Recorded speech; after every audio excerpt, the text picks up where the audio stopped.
Hello everyone, welcome back. आज के session में हम कंप्यूटर साइंस से ओरिएंटेड जितने भी एग्ज़ाम होने वाले हैं, खासकर बीपीएससी टीआरई 4, उसको ध्यान में रखते हुए हम 50 मल्टीपल चॉइस क्वेश्चन को देखेंगे। चलिए बढ़ते हैं बिना देरी के हुए अपने क्वेश्चन की तरफ। ये क्वेश्चन नंबर आपका पहला यहाँ से है। इस स्लाइड में 3 क्वेश्चन हैं, तो हम पहले क्वेश्चन की तरफ देखेंगे।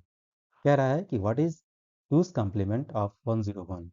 बहुत ही आसान सा क्वेश्चन है। इसको हम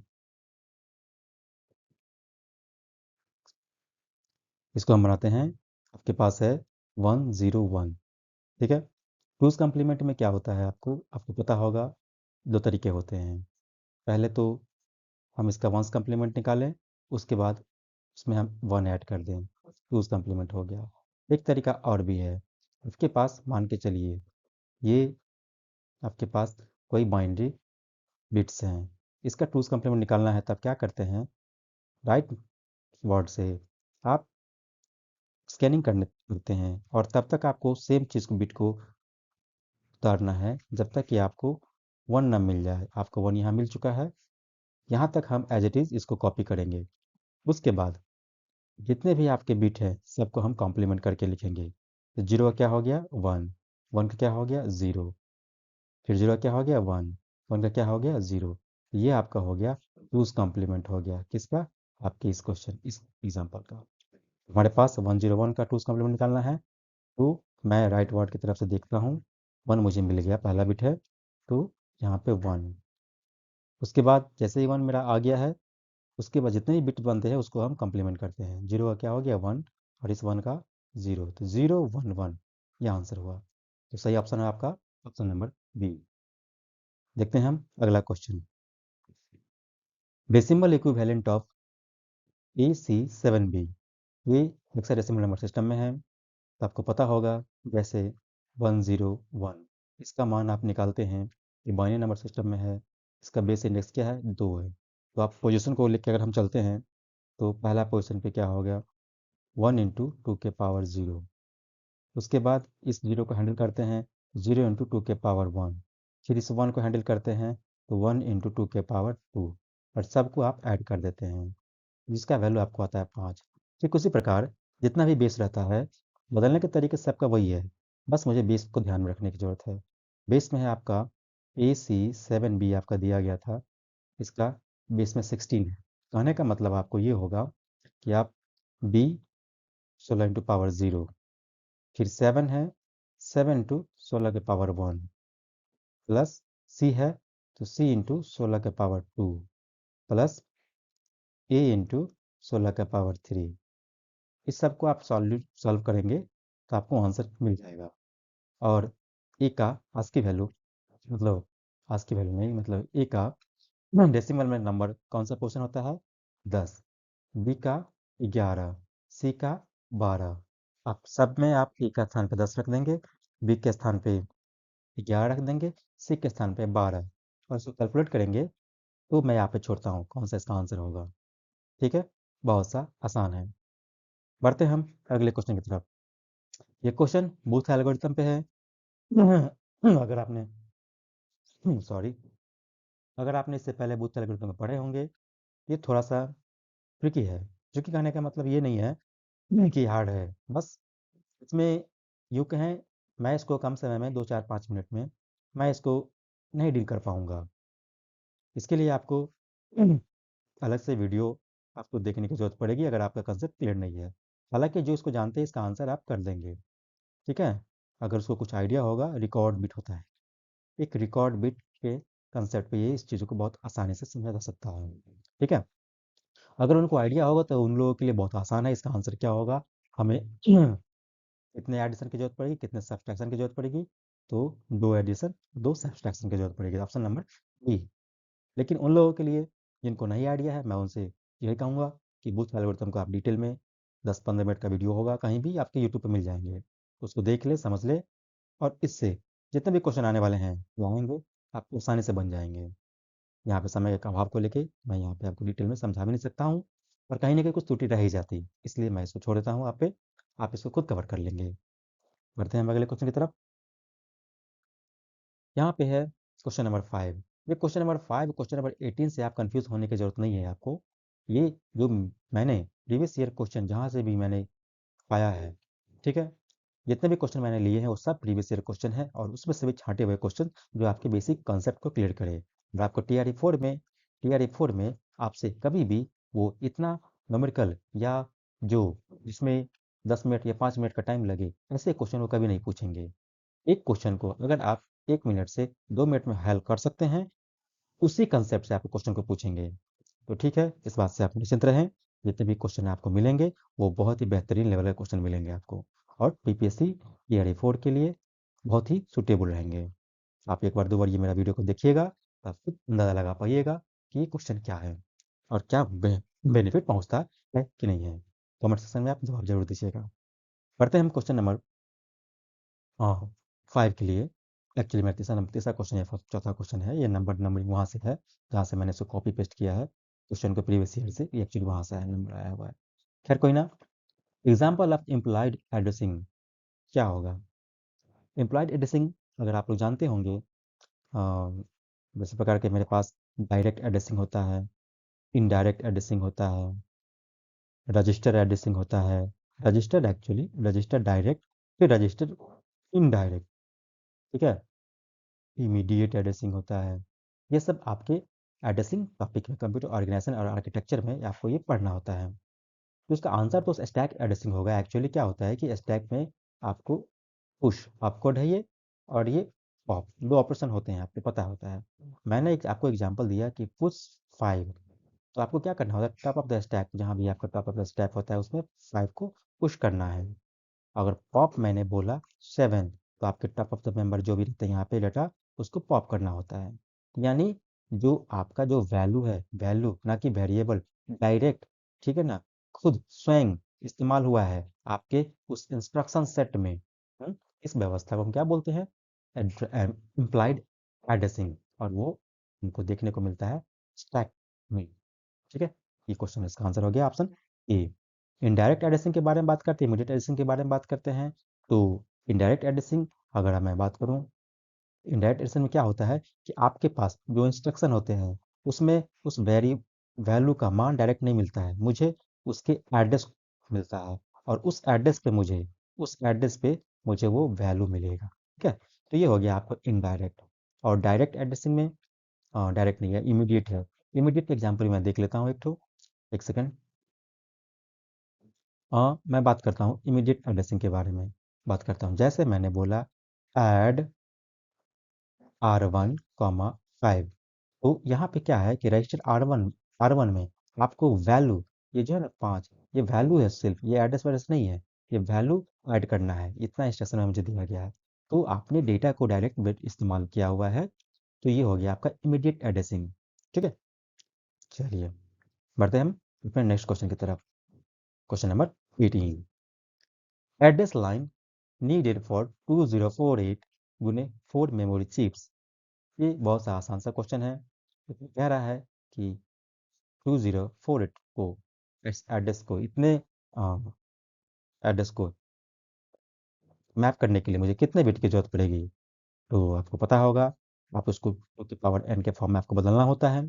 टू की पावर एन के फॉर्म में, तो इससे कितना हो गया, 1024 होता है आपका टू के पावर 12।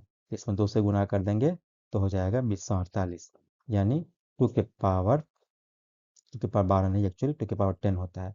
2 के पावर 1 तो कितना हो जाएगा, इस दोनों को मिलाएंगे तो 2 के पावर 11।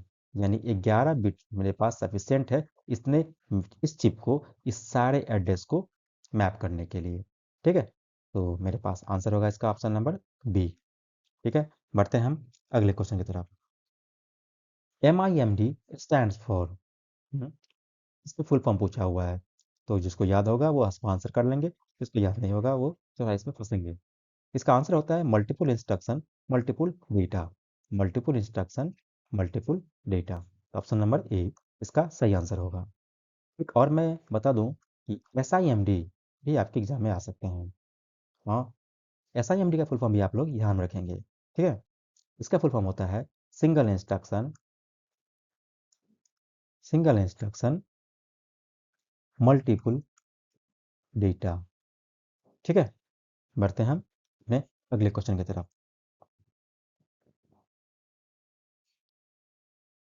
स्वैपिंग के कंसेप्ट से है, आप मल्टी प्रोग्रामिंग से कंसेप्ट से है, आपके दो क्वेश्चन है, स्वैपिंग कंसेप्ट से है और मल्टी प्रोग्रामिंग कंसेप्ट से है। मैं आपको इसलिए ये सब ऐड कर दिया हूँ ताकि ये सब एक इम्पोर्टेंट रोल अदा करता है। और ये आप कुछ क्वेश्चन को देखेंगे ना तो आपको आइडिया लग जाए कि ओह, तो छोटी सी चीज़ है, मुझसे मिस हो गया था। देखते हैं हम बिना ज़्यादा देरी किए हुए। Copying process from memory to disk क्या कहलाता है? स्वैपिंग, डिमांड पेजिंग, डेडलॉक या पेज फॉल्ट? तो ये कह रहा है क्वेश्चन, आपके पास मेन मेमोरी की साइज तो काफ़ी छोटी होती है, ठीक है? तो मेन मेमोरी साइज जिसको हम बोलते हैं रैम, ये कह रहा है कि आपके प्रोसेस मान के चलिए P1 इसमें रैम में है और कोई प्रोसेस P2 है जिसके पास हायर प्रायोरिटी है, ठीक है, सेकेंडरी मेमोरी में रखा हुआ है। ये सेकेंडरी मेमोरी से आपका P2 आ रहा है, इसको चाहिए प्रोसेस के लिए जगह चाहिए रैम। तो क्या होता है कि हायर प्रायोरिटी है, इसके पास स्टार लगा हुआ है मान के चलिए, तो ये P1 मान के चलिए ये सब ऑक्यूपाई है, P1 को लेस प्रायोरिटी है तो ये यहाँ से खाली कर देगा। जो खाली कर देगा तो अपने काम को सस्पेंड कर देगा, वो वहाँ से निकल जाएगा। जाएगा कहाँ पे? वो सेकंड मेमोरी के पास जाएगा, P1 वहाँ पे चल जाएगा, मेन मेमोरी से सेकंड मेमोरी में चला जाएगा और इसके लिए जगह जो खाली बना बचा था वो यहाँ पे P2 आ जाएगा, P2 इस जगह को ऑक्यूपाई कर लेगा। इसी प्रोसेस को बोलते हैं हम लोग स्वैपिंग, यानी मेन मेमोरी से सेकंड मेमोरी में प्रोसेस को कॉपी करने की व्यवस्था को हम स्वैपिंग बोलते हैं। ये इस क्वेश्चन में यही कह रहा है कि इस प्रोसेस को क्या बोलते हैं? स्वैपिंग बोलते हैं।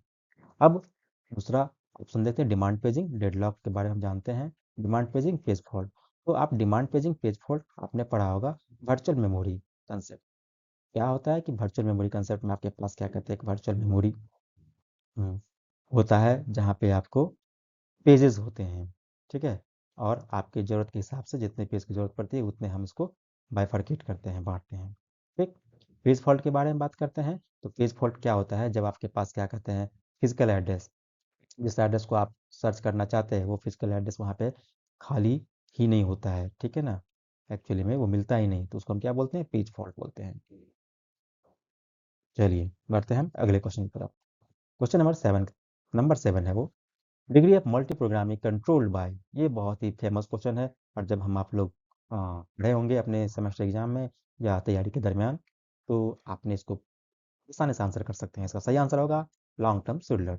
लॉन्ग टर्म शेड्यूलर क्या होता है? तो आपको पता होगा कि हमारे पास प्रोसेस के स्टेट्स कितने होते हैं, तो आपके प्रोसेस के स्टेट्स कितने होते हैं? 5 स्टेट्स होते हैं। नंबर ऑफ प्रोसेस स्टेट्स कितने होते हैं? कोई मुझे बताएगा? कमेंट सेक्शन में मुझे बता सकते हैं मैसेज करके। नंबर ऑफ स्टेट्स कितने होते हैं? 5 होते हैं।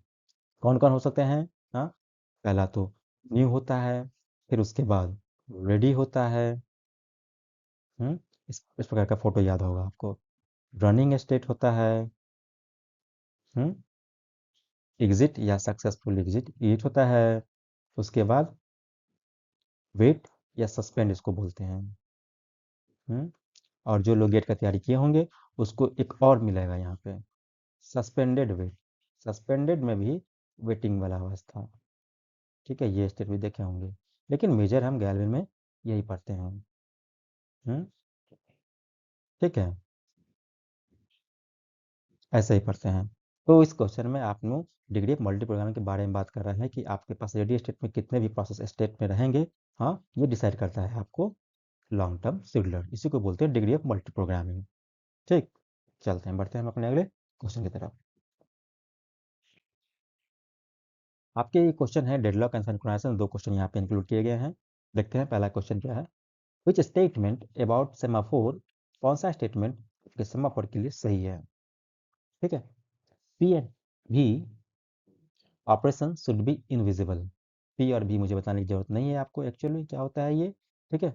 Operation should be invisible, invisible कहने का मतलब ये है कि साथ में साथ दोनों के दोनों हमें, मुझे भी कभी इस बात की कभी एहसास ना हो कि दोनों क्या काम कर रहा है। कहने का मतलब ये हो रहा है कि दोनों एक साथ मुझे नहीं दिखाई देने चाहिए, समझे बात है? तो यस, इसका सही आंसर इसका सही होगा। ऑप्शन नंबर बी देखते हैं, implementation should guarantee no indefinite postponement. ये कह रहा है कि मुझे इस बात की गारंटी, ये इम्प्लीमेंटेशन से इस बात की गारंटी होनी चाहिए कि इनडेफिनिट पोस्टपोनमेंट, जिसको हम बोलते हैं अनंत काल तक रुका होना, सस्पेंड करना, इसी को हम बोलते हैं अपने ऑपरेटिंग सिस्टम की भाषा में स्टारवेशन। कि स्टारवेशन की गारंटी वहाँ पे ना हो, स्टारवेशन वहाँ पे नहीं होनी चाहिए, ठीक है ना? अगर कुछ लोग क्या कहते हैं, कुछ प्रोसेस वहाँ पे वेट कर रहा है, तो उसका एंड होना चाहिए, वेटिंग वेटिंग समय उसका एंड होना चाहिए, ठीक है? तो यस, ऐसा होना ही चाहिए। ऑप्शन नंबर सी है only one thread process with PS simultaneously. ये भी सही है, कह रहा है कि ये बात कर रहा है म्यूचुअल एक्सक्लूजन के बारे में, कि एक समय में एक ही ऑपरेशन वहां पे रहेंगे। कहाँ पे रहेंगे? क्रिटिकल सेक्शन एरिया में रहेंगे, ठीक है ना? आप लोग पढ़े होंगे क्रिटिकल सेक्शन क्या होता है। हाँ, एक ऐसा वुलनरेबल क्षेत्र जहाँ पे एक टाइम में एक ही प्रोसेस इंटर करने की, हम्म, ठीक है, एक ही प्रोसेस एक टाइम में इंटर कर सकती है, उसको क्रिटिकल सेक्शन बोलते हैं। तो इस क्वेश्चन का आंसर हो जाएगा ऑल ऑफ द अबव। अगला क्वेश्चन है, the banker's algorithm is used to rectify deadlock, to prevent deadlock, to detect and solve deadlock। तो इसका आप सही आंसर बता सकते हैं। इसका सही आंसर होगा option number B, to prevent deadlock. बहुत लोग कंफ्यूज कर जाएंगे कि प्रिवेंट डेडलॉक और एक होता है, हम लोग पढ़े होंगे थे कि एवॉइडेंस। दोनों सिमिलर हैं, ठीक है? हम 100% एग्जैक्टली नहीं कह सकते हैं, लेकिन यहाँ पे ऑप्शन को देखते हुए यहाँ पे 100% सही करने के लिए यहाँ पे अवॉइडेंस होना चाहिए था, ठीक है? लेकिन यहाँ पे ऑप्शन में अवॉइडेंस नहीं है, लेकिन प्रिवेंट है, इसके लिए ऑप्शन नंबर बी इसका सही होगा। बढ़ते हैं हम अगले क्वेश्चन की तरफ। अब हम देखते हैं इस क्वेश्चन को। प्राइम एट्रीब्यूट के बारे में बोल रहा है कि prime attribute, if attribute of relation schema R is member of some candidate key, it is classified as. कैसे क्लासिफाइड किया जाता है प्राइम मेंबर को, ठीक है? Prime attribute, candidate attribute, non prime attribute, atomic attribute. इसका सही आंसर क्या होगा?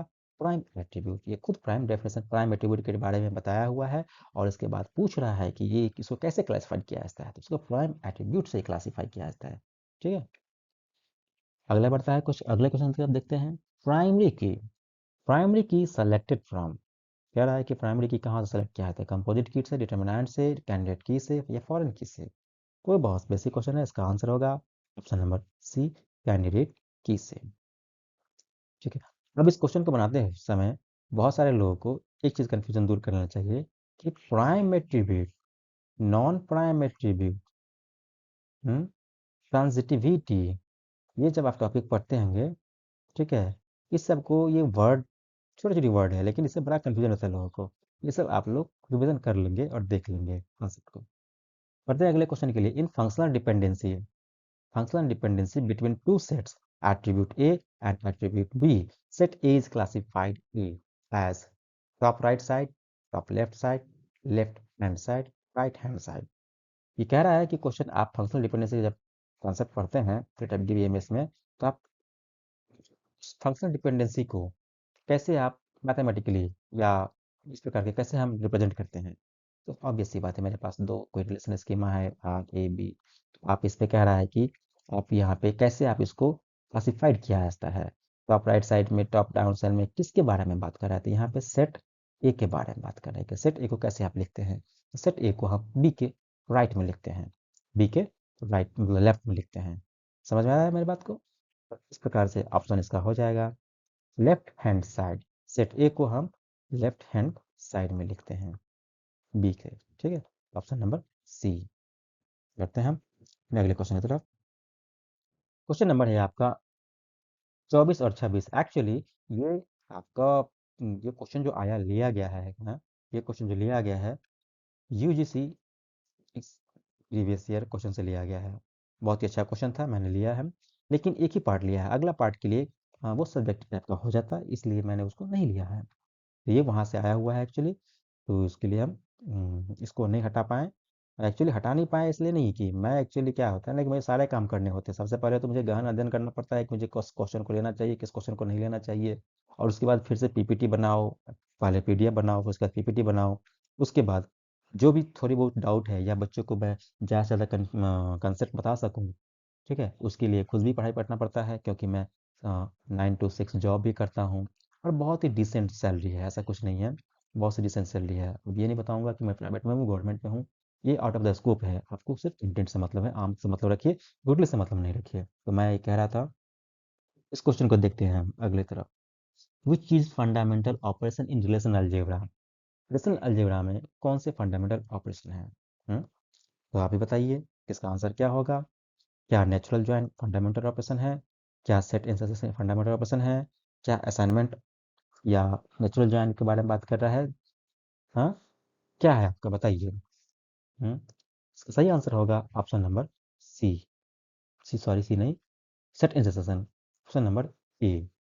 अब हम बात करेंगे कि सर ये मुझे पता ही नहीं है फंडामेंटल ऑपरेशन। आपके पास फंडामेंटल ऑपरेशन आपको देखिए, ये प्रोजेक्शन, सिलेक्शन, इंटरसेक्शन को ऐसे, कार्टेशियन प्रोडक्ट, होता है कि नहीं होता है? ये सब आपके फंडामेंटल इंस्ट्रक्शन है आपके रिलेशन अलजेब्रा में। एक्चुअली आप इसको ना ऑपरेट ऐसे माइनस के तरह पे ऑपरेट कर नहीं सकते हैं, इसके लिए आपको एक करना पड़ता है ये एक्चुअली। आर मान ली मेरे पास दो सेट है आर और एस, तो हमको set intersection R intersection S निकालना है। तो इसके लिए आपके लिए प्रोसेस है आर से आर माइनस एस को हम घटाएंगे। ठीक है, तो ये इक्विवेलेंट है इस आर इंटरसेक्शन एस के। इस प्रकार से हम क्या कह सकते हैं कि सेट इंटरसेक्शन जो है ना इनडायरेक्ट, डायरेक्ट फंडामेंटल नहीं है, डायरेक्ट फंडामेंटल है ना, ठीक है, ऑपरेशन नहीं है, इनडायरेक्ट है। तो इस दिए गए सारे ऑप्शन में बेस्ट आंसर होगा सेट इंटरसेक्शन। ठीक है, नन ऑफ द अबव नहीं जाएंगे हम, नन ऑफ द अबव नहीं जाएंगे, क्योंकि नन ऑफ द अबव, क्योंकि हम इस आर इंटरसेक्शन या एस या ए इंटरसेक्शन बी को हम डायरेक्टली इससे हम इन्वॉल्व कर सकते हैं, हाँ, ए माइनस बी। ठीक है, वो अगर बात करते हैं कैसे सर मुझे बताइए। देखिए बता रहा हूँ, मान लीजिए कि ए कॉमा आर सेट के रिलेशन के पास डी, मेरे पास चार एट्रीब्यूट है, एस के पास ए सी कॉमा डी एट्रीब्यूट है। आप मुझे बताइए आर इंटरसेक्शन एस, आप डायरेक्ट बोल दोगे कि सी कॉमा डी होगा एट्रीब्यूट, लेकिन रिलेशन अलजेब्रा के बारे में बात करते हैं, मैं आर इंटरसेक्शन एस को ऐसे निकालता हूँ, आर माइनस एस। अब देखो इसमें से इसका आंसर क्या होगा, आर में से यानी आर के एट्रीब्यूट में से एस का एट्रीब्यूट को हम घटाएंगे, यानी वो एट्रीब्यूट इसका आंसर होगा जो आर में होगा लेकिन एस में नहीं होगा। आर में कौन सा है? आर में ए बी ऐसा है जो आर में तो है लेकिन एस में नहीं है, तो इसका आंसर क्या हो जाएगा? A B. अब फिर इस आर में से आपको ए बी सी डी घटाएंगे, ठीक है, तो इसमें आपका ए बी हट जाएगा यानी कॉमन है, यानी सी डी होगा, तो फाइनल आंसर क्या हो जाएगा? C D. ठीक है, तो इसलिए नन ऑफ द अबव इसका नहीं हम कह सकते हैं, ठीक है ना, कहेंगे ही नहीं, गलत होगा। बढ़ते हम अगले क्वेश्चन की तरफ। सही आंसर इसका क्या होगा? सेट इंटरसेक्शन फंडामेंटल ऑपरेशन हेरेसन वगैरह में which statement about normal form is false, कह रहा है कि कौन सा गलत है। B C N F is stricter than three N F, ये तो बहुत अच्छा क्वेश्चन है और मैंने इसको कभी बार देखा भी है, आप ही देखे होंगे। बी सी एन एफ ये फोटो देखे होंगे, तो B C N F is more stricter than three N F, yes, ठीक है, ये आंसर आपका सही है, ऑप्शन ए करेक्ट। कह रहा है कि lossless dependency preserving decomposition into BCNF always possible.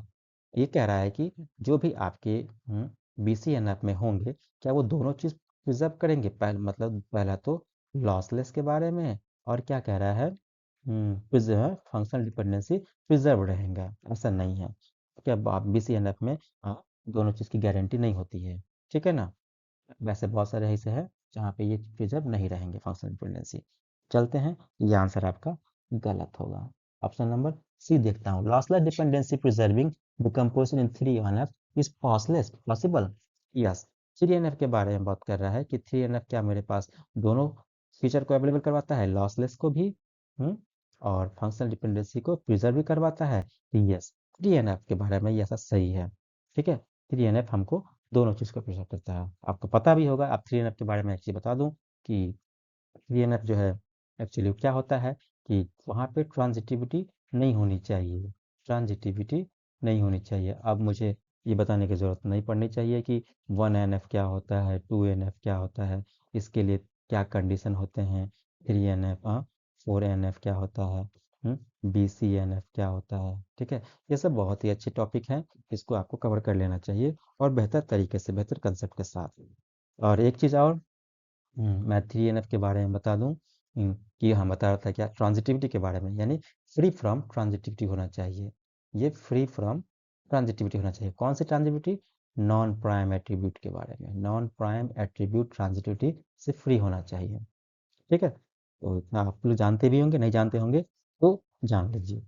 ठीक है, बढ़ते हम अपने अगले क्वेश्चन के लिए। और सॉरी, पहले डी ऑप्शन को हम देख लेते हैं। Any relation with two attribute is B C N F. Yes, मान लीजिए कोई रिलेशन है ए बी, इसके पास दो ही एट्रीब्यूट है, तो ये गारंटी आपका बी सी एन एफ में होगा। इसको ब्लाइंडली रिमेंबर भी कर लीजिए। ठीक है ना, कोई इसमें रिमेंबर करने वाली बात नहीं है एक्चुअली। ये दो ही एट्रीब्यूट है, इसलिए ऑटोमेटिकली बाय डिफॉल्ट ये आपका बी सी एन एफ में आ जाता है। बी सी एन एफ के टर्म्स एंड कंडीशन को ये फुलफिल कर लेता है। ठीक है, तो बढ़ते हैं हम अगले क्वेश्चन की तरफ। ये ब्लैंक है। अगला क्वेश्चन क्या है, which is not a network edge device. Theoretical question है, पीसी सर्वर स्मार्टफोन स्विच के बारे में बात करते हैं। इसका सही आंसर क्या होगा, स्विच। एज डिवाइस के बारे में बात करता है। एज डिवाइस कहने का मतलब, जैसे देखिए ये एज डिवाइस है, ये एज डिवाइस है, ये एज डिवाइस है, ये एज डिवाइस है, यानी उसके बाद कोई कनेक्शन ना हो, उसके बाद कोई कनेक्शन, वो इंड पॉइंट हो, एक तरह से वो इंड पॉइंट हो, ये सब क्या है, एज डिवाइस। ये क्या आपका एज डिवाइस कहलाएगा जी, नहीं ये नहीं कहलाएगा, एज डिवाइस कहलाएगा। ठीक है, स्विच हो गया, स्विच के साथ अगर आपको राउटर दिखे तो राउटर भी होगा, एज डिवाइस वो नहीं है, वो इंटरमीडिएट डिवाइस है। कह रहा है कि physical path over which mess, अगला क्वेश्चन देखते हैं। Physical path over which message travels, ऐसा पाथ जिस, जहाँ पे ऐसा फिजिकल पाथ जहाँ पे मैसेज ट्रैवल करता है उसको क्या बोलते हैं, उसको पाथ बोलते हैं। ये भी थ्योरेटिकल क्वेश्चन है। बढ़ते हैं हम अपने अगले क्वेश्चन की तरफ। Application layer protocol defines types of message exchange, rules for when and how process send and respond, message format, syntax and semantics। जी नहीं, all of the above जी नहीं, सिर्फ और सिर्फ option A. Type of message change application layer protocol यही define करता है। ये आपके एप्लीकेशन लेयर प्रोटोकॉल वैसा रेफरेंस लेवल में आपने पढ़े होंगे। हाँ, 7 लेयर प्रोटोकॉल होंगे, फिर आपने क्या कहते हैं टीसीपी आईपी मॉडल पढ़े होंगे, उसमें 5 लेयर प्रोटोकॉल पढ़े होंगे, है कि नहीं है। तो वो सब आप रेगुलर देख लेंगे, और सारे प्रोटोकॉल के अपने अपने फंक्शनैलिटी पढ़ लीजिएगा, वहाँ पे कौन से डिवाइस काम करते हैं, यही इतना ही काफ़ी है। थोड़ा बहुत फ्रेम का कंसेप्ट पढ़ना पड़ेगा, उसके लिए न्यूमेरिकल के लिए 1 से 2 मार्क्स में, मतलब सॉरी 1 से 2 लाइनें बनने वाले न्यूमेरिकल ही पूछे जाएंगे। टेंशन वाली कोई बात नहीं है, बने रहिए। बढ़ते हैं हम अपने अगले क्वेश्चन की तरफ। क्वेश्चन नंबर 27 है, bluetooth is example of local area network, virtual private network, personal area network, none of the mention. बहुत ही आसान सा क्वेश्चन है, इसका आंसर होगा option number C, personal area network. क्यों पर्सनल एरिया नेटवर्क होगा, क्योंकि आप डिफाइन करते हैं कि आपके मोबाइल से कितने लोग कनेक्टेड होंगे। ठीक है ना, 1 node, 2 node, 3 node, 4 node, 5 node. ठीक है, इसलिए इसको बोलते हैं पर्सनल एरिया नेटवर्क। वो आपका पर्सन टू पर्सन लोगों पे वैरी करता है, इसलिए हम बोलते हैं। एआरपी प्रोटोकॉल से क्वेश्चन है, which protocol finds MAC address from IP address. तो मैक एड्रेस, आईपी एड्रेस से मैक एड्रेस पाने आता है कौन सा, तो एड्रेस रिजोल्यूशन प्रोटोकॉल। एआरपी का काम ही वही है कि आपके पास जो क्या कहते हैं आईपी एड्रेस आया हुआ है, उस आईपी एड्रेस को वो क्या कहते हैं, जिस डिवाइस से का आईपी एड्रेस है वहां से वो मैक एड्रेस को फेच करता है। ठीक है, ये एड्रेस रिजोल्यूशन प्रोटोकॉल इसको बोलते हैं। इसका फुल फॉर्म याद रखेंगे, एड्रेस रिजोल्यूशन। बताने की जरूरत नहीं है, आप लोग काफी बार ठीक है सुने होंगे। इसी का एक उल्टा होता है RARP, reverse address resolution protocol. ठीक है, और सेंडिंग मेल ट्रांसफर प्रोटोकॉल, इसका फुल फॉर्म याद रखेंगे, आईसीएमपी का आप बताइएगा हमको। ठीक है, इंटरनेट कंजंक्शन मैसेजिंग प्रोटोकॉल होता है एक्चुअली, नीचे बता दिया मैं। बढ़ते हैं हम अपने अगले क्वेश्चन की तरफ। Three or more devices share a link in connection, 3 और 3 से अधिक डिवाइस एक ही लिंक को शेयर करते हैं, उसको क्या कहते हैं, uni point, polar point, point to point, multi point. Option number D answer इसका होगा। बढ़ते हैं हम अपने अगले क्वेश्चन की तरफ। क्वेश्चन नंबर 16 है, इसमें से कौन सा ऑड है, merge sort, TVSP problem, knapsack problem, travelling salesman problem. सारे ऑप्शन मैंने सुना हुआ है। ठीक है, सिवाय इसके ऑप्शन नंबर बी के, ये हम नहीं सुने हुए हैं, तो ये आपका इसमें से कोई एक ऑड है। ट्रैवर्सेस है, process all vertex descendants before moving two adjacent vertex. कह रहा है कि आप क्या कहते, आपके पास क्या कहते हैं बहुत सारे नोड हैं, और आप इस नोड में मान के चलिए, इस नोड में आप इस प्रकार से प्रोसेस करते हैं। सबसे पहले आप डिसेंडेंट्स में जाते हैं, यानी इसके चाइल्ड के पास, इसके चाइल्ड के पास, उसके बाद हम बगल में जाते हैं। कहने का मतलब, आपके पास मान लीजिए ये हो गया,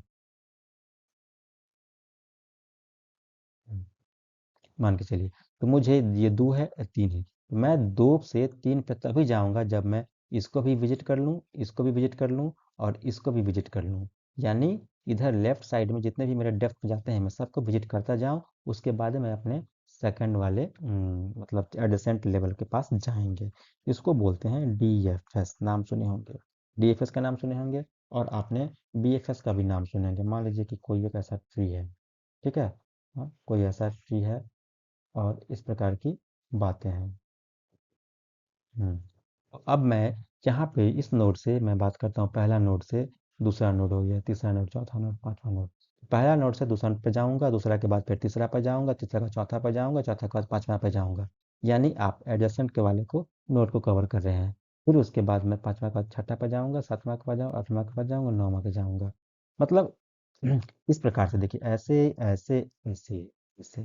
तो ये आप ना इसको लेवल, यानी लेवल को आपने प्रायोरिटी दिया, ठीक है ना। इसमें आपने इस डीएफएस में क्या डेप्थ को प्रायोरिटी दिया, डेप्थ को प्रायोरिटी दिया, इधर लेवल को प्रायोरिटी दिया। तो ये डीएफएस हो गया, ये बीएफएस हो गया। बढ़ते हैं हम अगले क्वेश्चन की तरफ। इसका आंसर क्या हो जाएगा, depth first search. Slowest sorting कौन सा है, quick sort, merge sort, shell sort, bubble sort. तो अगर टाइम कॉम्प्लेक्सिटी आपको सारे का सारा याद होगा तो आपको पता होगा कि ऑर्डर ऑफ एन स्क्वायर क्या होता है, बबल सॉर्ट का टाइम कॉम्प्लेक्सिटी होता है, ठीक है ना। तो इसका मतलब ये सबसे स्लोवेस्ट है। मर्ज सॉर्ट का कितना होता है, order of N log N होता है, ठीक। ये हो गया आपका टाइम कॉम्प्लेक्सिटी, अगर इसको पता होगा तो मालूम हो जाएगा। बढ़ते हैं अपने अगले क्वेश्चन के लिए। Unused pointers in complete binary tree of depth 5। कह रहा है कि आपके पास अनयूज पॉइंटर कितने होंगे, जिसकी ऐसे कंप्लीट बाइनरी ट्री जिसकी डेप्थ आपके 5 हो। तो एक चीज़ मैं बता दूं, डेप्थ में लोगों को बड़ी कन्फ्यूजन होता है, डेप्थ में और हाइट में। देखिए क्या होता है, एक ट्री हो गया, डेप्थ में और हाइट में बड़ी कन्फ्यूजन होता है। ये हो गया डेप्थ वाला हिस्सा, इस साइड में लिखूंगा डेप्थ का, इधर हाइट लिखूंगा। डेप्थ और हाइट तो एक्चुअली सेम होता है। ये क्या बोलते हैं उसको, लेवल। लेवल में और हाइट या डेप्थ में बड़ा कन्फ्यूजन रहता है। क्या होता है ना कि जैसे इसको लेवल के बारे में बात करूँ तो ये आपका लेवल 1, ये हो गया लेवल 2, ये हो गया लेवल 3। हाइट की तरह मैं बात करूँ तो ये हाइट हो गया 0, हाइट 1, ये हाइट 2। ऐसे ही चलता है। लेवल और हाइट में एक का डिफरेंस रहता है हमेशा, लेवल हमेशा हाइट से एक ज़्यादा होता है, ठीक है। आप इसको ऐसे ही समझिए। इसमें कोई लॉजिक नहीं है एक्चुअली। हमारी बिल्डिंग जो बनती है ना, हाँ, जैसे मैं दो दो मंजिला है बिल्डिंग, ठीक है, तो इसको हम बोलते हैं ग्राउंड फ्लोर, ठीक है ना। हाँ, ग्राउंड फ्लोर बोल देते हैं, इसको बोलते हैं फर्स्ट फ्लोर, इसको बोलते हैं सेकंड फ्लोर। यही तो है आपका हाइट या डेप्थ के बारे में बात करते हैं, वहीं से आया है और कुछ नहीं। तो कह रहा है कि आपके पास कितने जो अनयूज्ड पॉइंटर होंगे, 5 डेप्थ वाले फ्री में। कंप्लीट बाइनरी, अब कंप्लीट बाइनरी एक कंसेप्ट है यहाँ पे, कंप्लीट बाइनरी और ऑलमोस्ट कंप्लीट बाइनरी किसको बोलते हैं, ठीक है, या जो कंप्लीट नहीं है। तो देखिए ये कंप्लीट बाइनरी होगा। कंप्लीट बाइनरी में क्या होता है, आपके पास जितने भी नोड होते हैं, जितने भी नोड होते हैं उसके पास या तो 0 डिग्री के चाइल्ड होंगे, 0 डिग्री नोड होंगे, या तो दो होंगे, ठीक है। कहने का मतलब या तो उसके पास लीफ होंगे, हाँ, और नहीं होंगे तो जो भी मेरे इंटरनल नोड होंगे उसके पास दो नोड होंगे ही होंगे। जैसे देखिए इसके पास कितने नोड है, दो, एक ये हो गया और एक ये हो गया। अगर मैं इसके बारे में बात करूँ तो इसके पास कितने नोड है, एक ये हो गया, एक दो हो गया, ठीक है। अगर मैं इसके बात करूँ तो इसके पास भी दो है, इसके बात करूँ तो ये दो दो है। लेकिन इसके बारे में बात करूँ, इस चारों के बारे में, लीफ नोड के बारे में, तो इसके पास शून्य है, कोई इसके नीचे में कोई नहीं है। मिल गया ना, इसके पास 0 डिग्री होगा या तो 2 डिग्री होगा। इसको हम बोलते हैं कंप्लीट बाइनरी ट्री, ठीक है ना। एक होता, अब इसमें देखिए यहाँ पे क्या है, यहाँ पे मैं इसको मैं ठीक से लिख देता हूँ। यहाँ पे देखिए, यहाँ पे देखिए, इसके पास तो क्या कहते हैं, इस नोड के पास आपके पास जो है ना, दो चाइल्ड तो है, बहुत बढ़िया है। इस नोड के पास कितने चाइल्ड, इस नोड के पास देखिए तो एक चाइल्ड है, यानी 1 डिग्री है। 1 डिग्री अलाउ नहीं होता है आपके कंप्लीट बाइनरी ट्री में, ठीक है। तो या तो दो रहेंगे या तो नहीं रहेंगे, वो लीफ रहेगा। तो कंप्लीट बाइनरी ट्री के अगर 5 डेप्थ है तो पहले मैं बना लेता हूँ 5 डेप्थ, 1 2। उतना करने की ज़रूरत नहीं है एक्चुअली। मैं उसका एक फार्मूला होता है, फार्मूला कैसे होता है मैं उसको डिराइव कर दे रहा हूँ। देखिए, हम्म, आपके पास ये कितने डेप्थ हैं बताओ, ये 0 पर है, ये 1 है। तो आपके पास अगर 1 डेप्थ है, 1 डेप्थ है, या हाइट जिसको बोलते हैं, तो कितने नोड होंगे, 1 2 3। अगर पास मैं आपको दो डेप्थ लेता हूँ या हाइट 2 लेता हूँ, तो ये आपका 0 हाइट हो गया, ये आपका 1 हाइट हो गया इस लेवल पे, ये हो गया 2 हाइट हो गया। तो कितने नोड हैं यहाँ पे, ये सब कंप्लीट बाइनरी है, 2 के पावर h या इसको d बोलते हैं, यानी 2 के पावर 4 टू के पावर डी माइनस, एक सेकेंड, हाँ ठीक है, ठीक है। तो इसके बाद कितने नोड टोटल बताइए, 1 2 3 4 5 6 7, तो कितना करेंगे हम, टू के पावर 3 माइनस 1, ठीक है ना। तो ये आपके कितने हो गए हमारे पास नोड, ये आपके पास 7 हो गया, तो ये टोटल नोड हो गया, ठीक है। और नंबर ऑफ लीफ नोड कितना होता है, टू के पावर एन, तो लीफ कितना हो जाएगा इसका, 1 2 3 4, टू के पावर 2 बराबर 4। तो मैंने क्या सीखा, मैं बताना ये चाह रहा हूँ कि आपका कंप्लीट बाइनरी ट्री रहेगा, तो उसमें नंबर ऑफ लीफ नोड की फार्मूला हो जाएगा टू के पावर एन, और नंबर ऑफ इंटरनल नोड की हो जाएगा फार्मूला टू के पावर एन माइनस वन। और लीफ नोड उसी को बोलते हैं जिसकी वैसे नोड जिसकी डिग्री कितनी होती है, ठीक है, 0, उसके कोई चाइल्ड नहीं। और वैसे नोड जिसकी डिग्री कितनी होती है, ठीक है ना, 2 से कम इंटरनल नोड को, ठीक है ना, 2 से लेस देन 2। देखिए अब कंसेप्ट क्लियर हो जाएगा। अब ये इंटरनल नोड कौन है, ये इंटरनल नोड हो गया, ये इंटरनल नोड हो गया, ये आपका इंटरनल नोड हो गया, ठीक है ना, ये सब आपका इंटरनल नोड हो गया। तो इंटरनल नोड की संख्या कितनी हो गई मेरे पास, एक, ये दो, ये तीन। फार्मूला बैठाते हैं, टू के पावर एन माइनस वन, ठीक है। तो कितना हाइट है वो उसका, ये 0 हाइट है, ये आपका 1 है, तो टू के पावर 1 माइनस 1 बराबर कितना हो जाएगा, 1। ये आपका हो जाएगा इंटरनल, ओह ओह सॉरी सॉरी, यहाँ भी है ना, ये 2 ना हो गया, फिगर बना दिया हूँ पूरा, टू के पावर 2 माइनस वन कितना हो जाएगा, 3। तो फार्मूला मेरा क्या हो जाएगा, टू के पावर एन माइनस वन हो गया नंबर ऑफ इंटरनल नोड, और टू के पावर एन कितना हो जाएगा, नंबर ऑफ लीफ नोड, जिसको हम चाइल्ड नोड मतलब, हाँ, जिसका ऐसा सबसे लास्ट वाले नोड को बोलते हैं। अब हम बात करते हैं इसमें क्या कह रहा है कि कितने पॉइंटर मेरे पास खाली होंगे। आपको पता होगा कि ट्री में हम अपने दिखाने के लिए जीरो ऐसे गोला गोला करके बनाते हैं, लेकिन एक्चुअली क्या होता है, उसके पास डेटा होता है, पॉइंटर P1 और पॉइंटर P2 होता है, यानी ये पॉइंटर रखता है, ठीक है ना, ये पॉइंटर जो एड्रेस को रखता है अपने चाइल्ड को। ये सब फोटो आप लोग पहले से जानते होंगे, एक्चुअली मैं इतना बेकार का एक्सप्लेन कर रहा हूँ। तो हमारे पास ये कह रहा है कि नंबर ऑफ अनयूज पॉइंटर, तो अनयूज पॉइंटर वो ना होगा बॉस, जो सबसे निचले लेवल पर रहेगा, क्योंकि सबसे निचले लेवल पर रहता है उसी का, इसके कोई चाइल्ड नहीं है, इसका कोई चाइल्ड नहीं है, इसका कोई चाइल्ड नहीं, यानी ये पॉइंटर बर्बाद हो गया, ये पॉइंटर बर्बाद हो गया, ठीक है। ये अगर मान लीजिए लीफ है, तो ये डेटा पॉइंट, तो ये आपका पॉइंटर बर्बाद हुआ, ये पॉइंटर बर्बाद हुआ, तो वो कह रहा है कि ऐसे कितने पॉइंटर बर्बाद हो रहे हैं जो यूज नहीं किया गया है, यानी वो पूछ रहा है नंबर ऑफ लीफ नोड के बारे में पहले पूछ रहा है। तो नंबर ऑफ लीफ नोड 5 की संख्या में अगर हाइट है, डेप्थ है, तो कितना हो जाएगा, टू के पावर 5, है क्या नहीं है, टू के पावर 5 कितना हो जाएगा, आप बताओ, आपको फार्मूला बताया ना, नंबर ऑफ इंटरनल नोड बराबर टू के पावर एन माइनस वन, और नंबर ऑफ लीफ नोड बराबर कितना होगा, टू के पावर एन। 5 हाइट का है तो कितना हो जाएगा, टू के पावर 5 कितना हो जाएगा, 32, ठीक है ना। 32 एक्चुअली मेरे पास टोटल लीफ नोड हुए हैं, और एक नोड में कितने पॉइंटर बर्बाद होते हैं, एक पॉइंटर इधर, एक पॉइंटर बर्बाद, यानी 64 गो पॉइंटर मेरा गलत हो रहा, मतलब बर्बाद हो रहा है। तो इसका सही आंसर हो जाएगा एक्चुअली में 64, ऑप्शन में नहीं दिया हुआ है, ठीक है ना। अब क्वेश्चन बनाने वाले भी कभी कभी मिस्टेक करते हैं, ऐसा कोई बड़ी बात नहीं है। सही आंसर इसका 100% 64 होगा, लेकिन नहीं दिया हुआ है, तो ये आप समझिए कि 32 गो लीफ नोड के बारे में पूछ रहा है, ठीक है। तो देखिए बहुत छोटी से क्वेश्चन है, अगर कंसेप्ट के बारे में बात करें तो कितना कंसेप्ट उसमें छुपा हुआ था, ठीक है ना। चलिए बढ़ते हैं हम अपने अगले क्वेश्चन की तरफ। Linear list which insertion and deletion operation from either and, कह रहा है कि ऐसा लीनियर लिस्ट कौन सा होता है जिसमें इंसर्शन भी होता है और डिलीशन भी होता है, किसी भी एंड के साथ होता है, तो उसको पता ही होता है, डी क्यू पढ़े होंगे, पता होगा। Selection shot quick shot is stable, कह रहा है सिलेक्शन शॉट और क्विक शॉट क्या स्टेबल होता है, जी नहीं, ये नहीं होता है ना। सिलेक्शन शॉट होता है ना ही क्विक शॉट होता है। स्टेबल कौन सा होता है, तो बबल शॉट आपका नाम सुने होंगे, ठीक है, वो बबल शॉट स्टेबल होता है।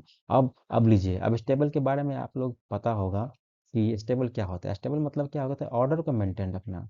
स्टेबल कहने का मतलब, मान लीजिए 4 है, 5 है, 3 है, 2 है, 6 है, अब फिर 4 है, 8 है, ये अनऑर्डर्ड लिस्ट है। अगर मैं इसको इंक्रीजिंग ऑर्डर में बढ़ाऊंगा तो कहीं ना कहीं पता है आपको, ये 2 3 4 4 6 8 ऐसे निकलेगा।